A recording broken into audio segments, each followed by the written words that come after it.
shut up, you listen to my monkey mouth. There's a companion when you got pun on the canoa route.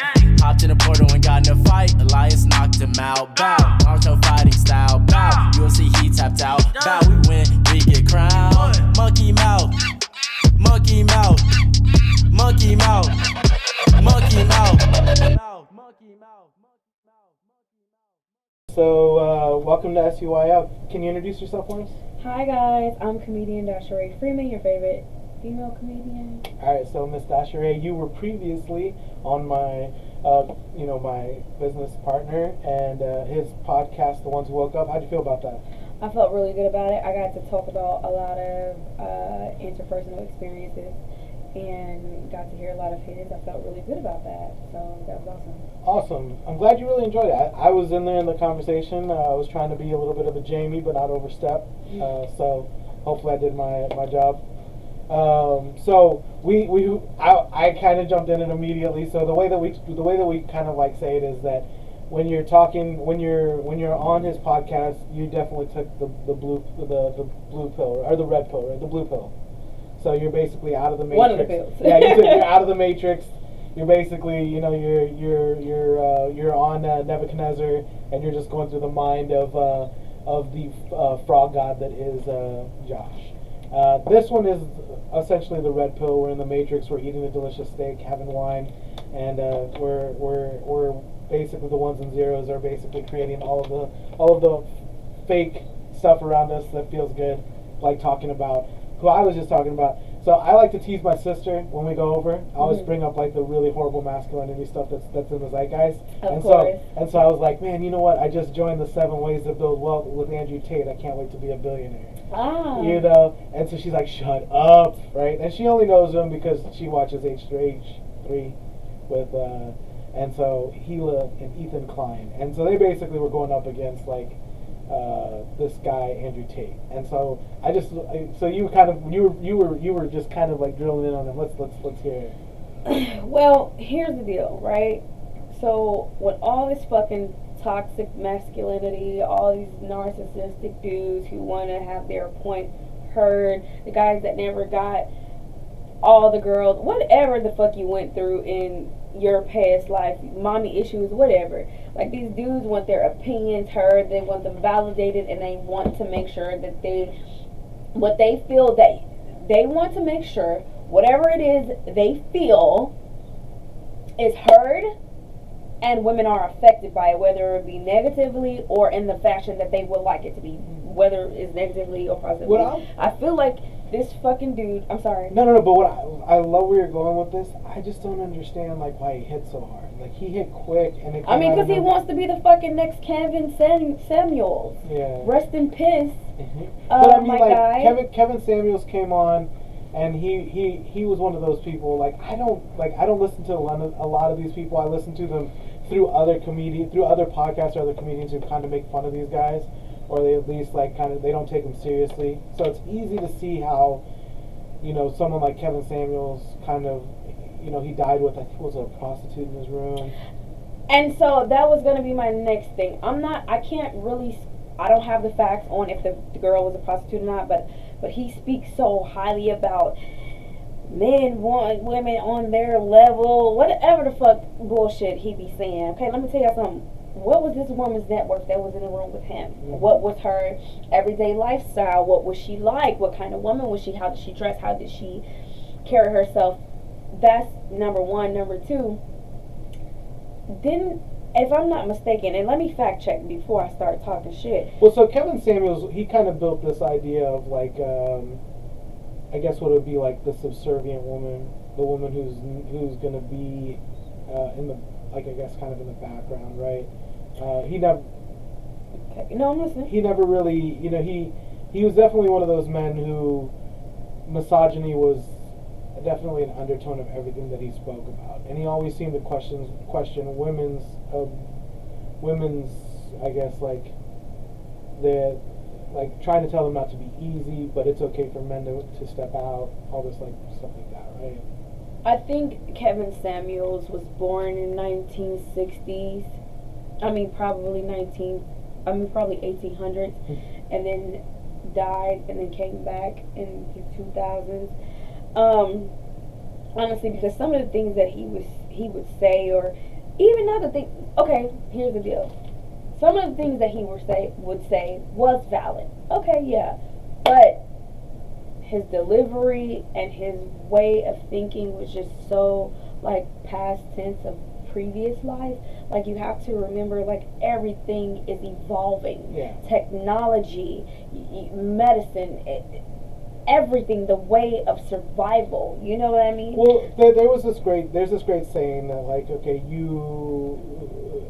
that women now have more opportunity because of things that came along, whether it was being able to work, being able to have their own credit card, the freedom of having options of birth control, right? And you can think of it in the way of, like, there's this what I would say is a woman who is preaching similar things of Andrew Tate and Kevin Samuels, and essentially saying that these are easy outs for women, but essentially not saying how hard women have to strive just to become equal, or not even equal. Let me tell you something. Let me tell you something. Kevin Samuels will probably have been with the rights to eliminate abortion. Yeah. He wants a mute. He wants a woman who can't hear, who can't see, and who can't speak.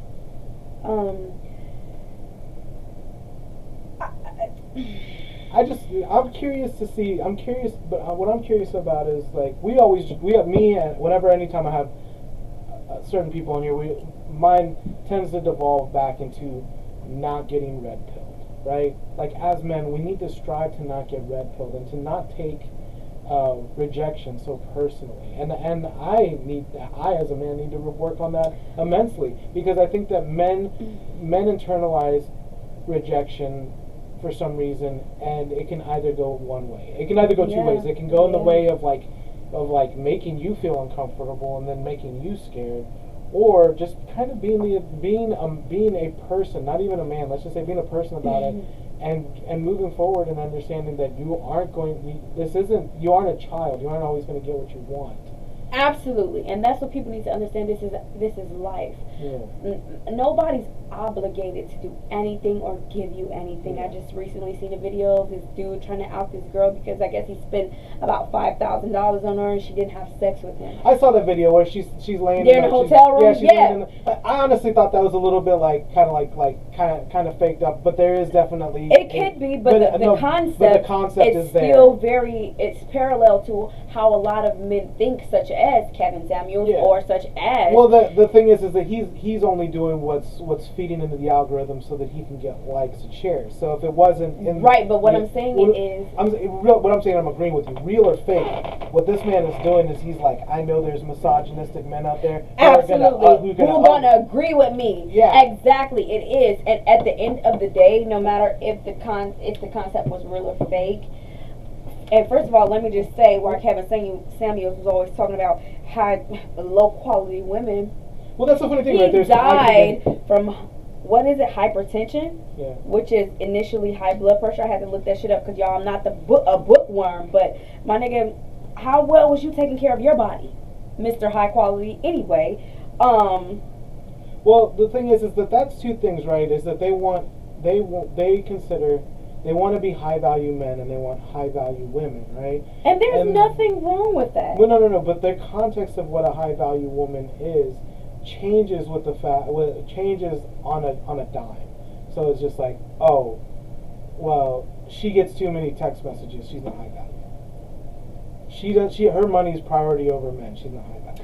And that's another thing too. Like, it never seems to be like there seems to be that the rule book changes. And men is like, oh, well, I'm high value because I can pull down women. Well, here's the thing. You're not high value because you can pull down men. You know? I do agree with a lot of stuff Kevin Samuels said. The way he delivered it was unfair. And the way he would say things. He would say things to hurt, not to educate. Is what you're saying. It was still educational, but it was very hurtful. But there's a way to educate people. What he would do was blame you. Yeah. For your childhood experiences and say, okay, this is the way that you are and you're fucked up. Yeah. Okay, you saying that I'm fucked up, provide me with a solution. Yeah. Tell me how to fix But also, it. in his mind, he's like, well, it's not my obligation. It's not my job to educate you in how to fix yourself. But at the same time, I'm gonna point out your flaws, and then I'm gonna leave you in basically. It's a great way to show what we were talking about, how it's easy to manipulate people whenever you're in a point of power, because you can break someone down, and now he's broke down this woman. If you don't have control of your emotions, exactly. He has broken down a lot of women. And think about how many of those women broke down, and then some of them, not all of them, came back to Kevin Samuels and was like, well fix me, Kevin, fix me. Of course. You know, and how many times was his fixing was just him introducing himself to her body. Of course. You know, and so that's what I'm saying. And this is speculation. I shouldn't say that. I'm not trying to disparage the great valued man that is Kevin Samuels. That was a joke, by the way. But I'm just saying, like, there's a number of times of how, I don't mean to talk over you. No, it's okay. There's a great number of times where I imagine that like, when you hear something that's as kind of ridiculous as, I don't want to date a 30-year-old, I want to date a 19-year-old, because the 30-year-old, I want to give that 19-year-old experience, and the 30-year-old already has experience. The thing is that I want to date someone who's mentally and spiritually in the same level as me. That's why it's kind of harder. That's a doozy, though. That's a doozy because, as Kevin Samuels will say, it depends on the caliber of the person. That's number one. And going back to him, dude, I just feel like. But there seems to be a tinge of like a resurgence of this misogyny. Right, when you have to question his intentions. Yeah, and there's for some reason the YouTube algorithm and the TikTok algorithm has really picked up and ran with this, which means that there are men out there who are not satisfied and blaming women. And the problem is that the issue is that a woman cannot force you to go to college. A woman cannot force you to better yourself. A woman cannot make you happy. You can make yourself happy. You can put yourself through school. And the thing about it also is that if I was to expect you to get into a relationship and somehow think that it's okay for a woman to lose her autonomy or to lose her being, then that's not fair to her. You have to work in unison. You have to both be individuals, but you also have to be a couple. And I think that it's so easy for these men to be like, this is my name's Kevin Samuels, and this is Kevin Samuels' girlfriend. Now she is no longer a person. She is Kevin Samuels' girlfriend. Now she is no longer a person. She is Andrew Tate's, side piece. Yeah. And I think that it's doing a disservice to a lot of men who think that it's okay for them to do something as silly as oh, you didn't put out, get out of my hotel room, you didn't put out, or the crazy videos that I've seen before where it's like, as real or as fake they are, they're at like, they're not at the best restaurants, no offense to them, but they're at like a TGI Fridays or like an Applebee's, and they're looking at the bill and it's like, you gonna put out? And I'm like, no. And I'm like, separate checks, please. It's like, come on, man. Are you like, is TikTok views that important to you that you're just like? So is that the topic that we're talking about, TikTok views? Because let me tell you, I do anything.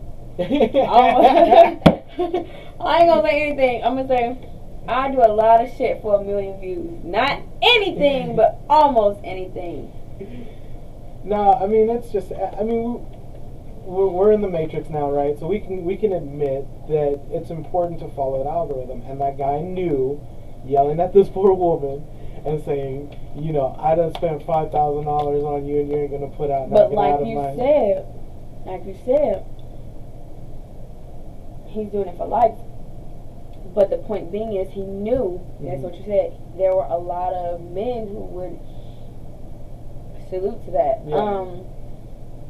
I actually commented on that video on someone's page, and I had their followers attacking me. And my whole thing was, say just hypothetically, right? Yeah. The situation was a real situation. Okay. Where was the agreement?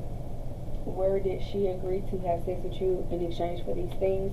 So my thing is, you assumed and you had expectations as human beings within the flesh and the time and the space that we're in now, which is here on earth. We operate out of lust and all of that shit, right? Well, yeah.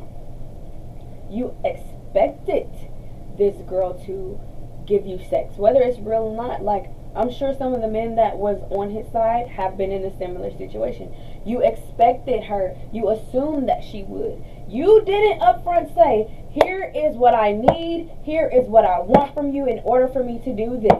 Yeah. You could have saved yourself a lot of time, a lot of money, a lot of heartache, and a lot of embarrassment, because you really played yourself if that was real. Well, the thing about it is that, okay, so your expectations weren't met. Well, I'm sorry, but like, expectations aren't always met. And the thing is that you were in this to apparently find a high value woman, and now you're upset because you can't treat her like a prostitute. Period. You know? And I was like, I could see, okay, I can definitely understand from both sides, because I had, like, my guy, my dude, I asked him, what's your opinion? I asked my best friend, which is a dude, what's your opinion? He asked his dude, what's your opinion? And all of them said, you know, it was implied that, you know, if I'm spending all this money, bitch, I want some, you know what I'm saying, I want some sex. But my thing is, anything can be implied. Yeah. Well, the thing is that if we're talking in a modern sensibility, you know, there are situations where women are like, I'm gonna go out and I'm gonna get a free lunch today. Do you feel that is that playing that same sensibility where she knows, I'm just in this for a free meal, I'll bear with it, I won't, you know, I'll even maybe, you know, step in with a conversation and be a good, you know, a good companion, but I'm strictly here for the meal. Is that, I mean, do you feel that that's okay? Do you feel it's wrong? Me personally, I honestly don't care, because I don't go on dates. I don't personally, there was this great this video that kind of like polarized in a one pan view of a lot of women of color, black women, sitting at a brunch that was supposed to be a singles mingle, and it was all women, implying that none of these men were willing to basically, you know, come out for these women anymore. But it also seems like it almost seemed like that they implied that they didn't necessarily, you know, do the steps to bring these men in. But what I'm saying is do you feel that it's okay to just go out and just get the lunch, just get the meal? I feel like, and this is just me personally, I can't speak for anybody else. Yeah. I personally feel like, if you invite me to lunch, if you invite me to dinner, and I feel like I would like to go and have lunch or have dinner with you, I'm going to go. Yeah. Whether it be, I don't really like this nigga, or I like him, I kind of want to see what he about. Like, well, isn't it kind of strange how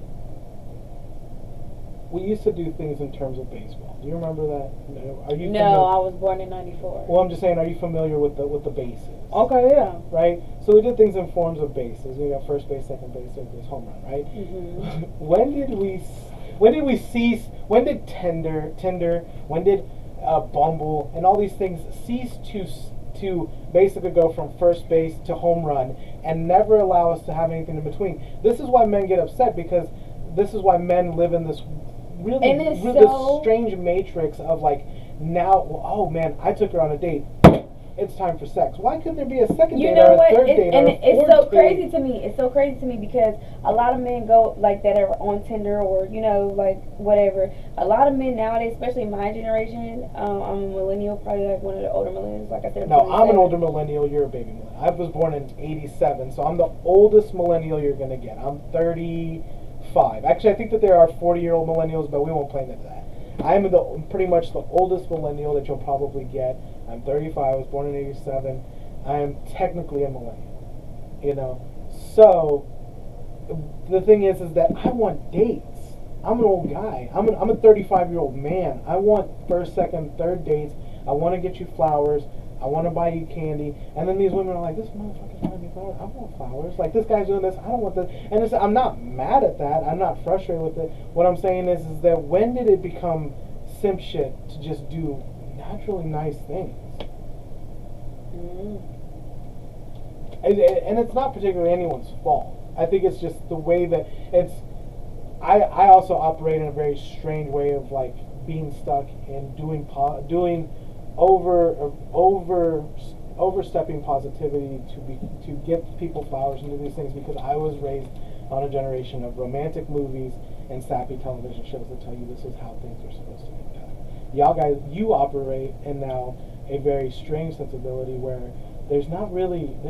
Media moves so much faster. I personally like flowers, and I like the doors being open for me, and I like the romantic shit. But a lot of guys, even I ain't gonna get into that, but No. I mean, like, if it's gonna take too long for you not to get into it, but if you don't feel it's necessary, that's fine. no, but a lot of guys, even older guys, I can't just give it to my generation. I think it's just society nowadays. It affects everybody, and cause I still like the simple things. I like picnics. I like flowers. I like surprises. I like that stuff. Mm-hmm. Men don't think women are worth it, but since when did women? I don't think that that's true, though. I think and that's the problem, is I don't think that there's enough communication between men and women where we talk to each other. But a lot of people are fucked up and they don't know how to communicate, especially men. Men want to have all these multiple women, and they don't want to.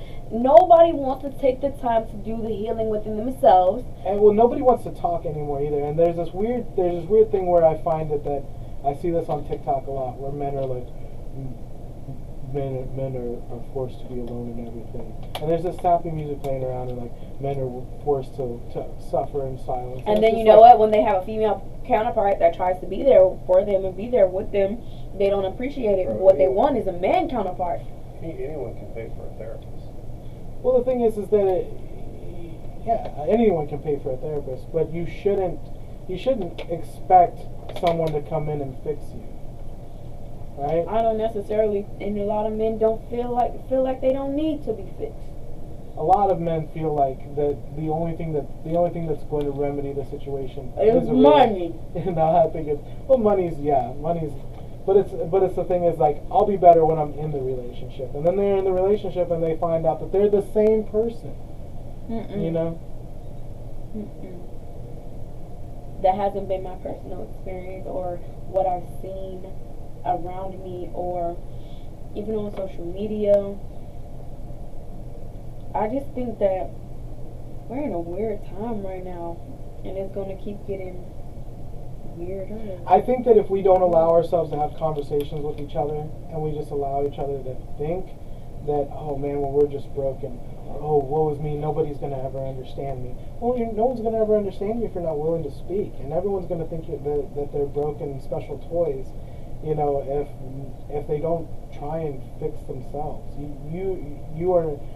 There's a great saying of like I was like a motivational speaker saying like, I'm not your guru, I'm not your God. You don't have to come to me to be fixed. You can fix yourself.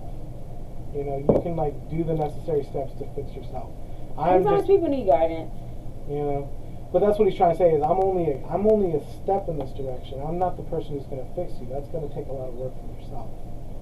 And I think that it's just communication is one thing that has suffered because we live in an age where things move faster than we're willing to, faster than we're even willing to, we don't get to appreciate things anymore, you know? A lot of things move too fast, you know? And I think that step in misogyny, I think that wrong step into misogyny is just a strange new thing that gives men the opportunity to be like, well, Kevin Samuels says it's okay, and Andrew Tate says it's okay, and he's got millions of dollars, and he's got women, but it's just like, are these the women that you can inspire have to billions of dollars and still be a very low level individual inside? Shit, look at our previous president, for example. I wouldn't fucking date him. Maybe he was the last goddamn person on earth. But he's balling out of control, right? Well, man, Thank you so much for coming into SUYL. I love that I put in. I have this absurd fascination with this like weird misogyny trait that's running, this like weird underline of misogyny that's rampant on the internet right now. Well, speak out more about it. You know, like a lot of men need to hear from other men. Well, I think that's a great thing to say. Is that I personally think that it's easy to get red pilled. It's so easy to because it's easy to find. You know, it's a new set of division. It's old, but it's new. You know, it's easy for white people to feel divided from black people because they feel like they're not the same. But at the end of the day, we're the same. It's easy to divide men and women from each other because they feel like they're not the same. But we're the same. We eat, we shit, we love, we cry. We're the same. It's easy to have and these we bleed. Yeah, it's red. easy. Yeah, and it's easy to spread these little cracks of divisions and make it seem like, well, now it's us versus them, it's men versus women. Which essentially it should be us working together to build families and generational wealth and have you know beautiful. But you know what started that?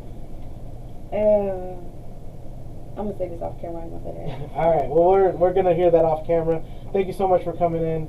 I appreciate you for doing 2 podcasts and really coming in and. I know. Thank you guys. What do you think of the studio? I always ask. What do you think of the studio? Is very cozy. It's very comfortable. It feels like I'm at home in my living room. It's easy. Like these guys make it just the best experience that I've ever had doing any podcast. So I'm very grateful for you two. Y'all are fucking awesome, and I would love to be on here again. We want you on every time we can get you on. Thank you guys so much. All right, so my name's Elias. Go ahead and introduce yourself again. Again, I'm comedian Dausharae Freeman. You can follow me on Instagram at DAUSHARAE. Again, I'm your girl comedian Dausharae Freeman. Follow me.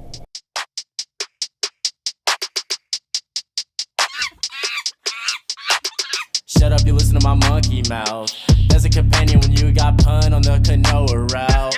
Hopped in a portal and got in a fight. Elias knocked him out. Bow, Naruto fighting style. Bow, UFC he tapped out. Bow, we win, we get crowned. Monkey mouth, monkey mouth, monkey mouth, monkey mouth, monkey mouth.